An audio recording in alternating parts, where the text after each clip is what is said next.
Кудайдын чакырыгы 8-октябрь.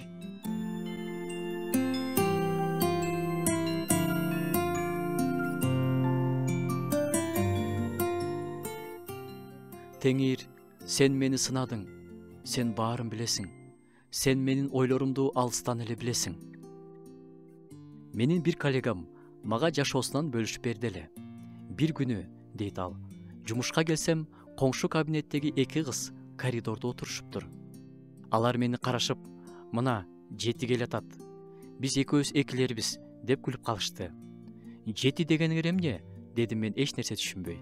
Алар токтоно албай күлүшкөндөн кийин мага акыры түшүндүрүп беришти. Көрсө, алар бир китептен адамдардын өзгөчөлүктөрү жөнүндө, адамдардын мүнөздөрү жөнүндө окушуптур. Ошентип, 7 санынын алдындагылар адамдарга үстүртөн мамиле кылган, дайыма маанайы көтөрүңкү жүргөн, өлүм алдында жатса да тамашалап, баарына үстүртөн караган адамдар экен. Экилер болсо, аябай аракетчил, эмгекчил, адамдарга жүрөгүн берип кам көргөн адамдар экен. Түшүнүктүү, дедим мен. Бирок мен ичимен мындай мүнөздөмө бергендерине таарынышым керекпи, же жокпу билбей турдум. Мен чынында эле ушундай үстүртөн мамиле кылган, адамдарга олуттуу карабаган адаммынбы? Бир нече күн ушул тууралуу гана ойлонуп калдым. Мага ушундай штамп коюшуптур, деп аңгемесин аяктады коллегам. Бирок чыныгы мүнөзүбүздү Кудай билет эмеспи?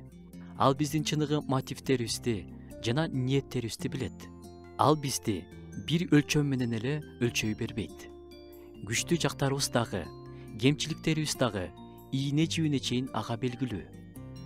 Эгерде биз ага жол берсек, кемчиликтерибизди оңдойт жана башкаларга кубаныч тартуулап жашаганга жардам берет. Теңир, сен мени сынадың, сен баарын билесиң, сен менин ойлорумду алыстан эле билесиң.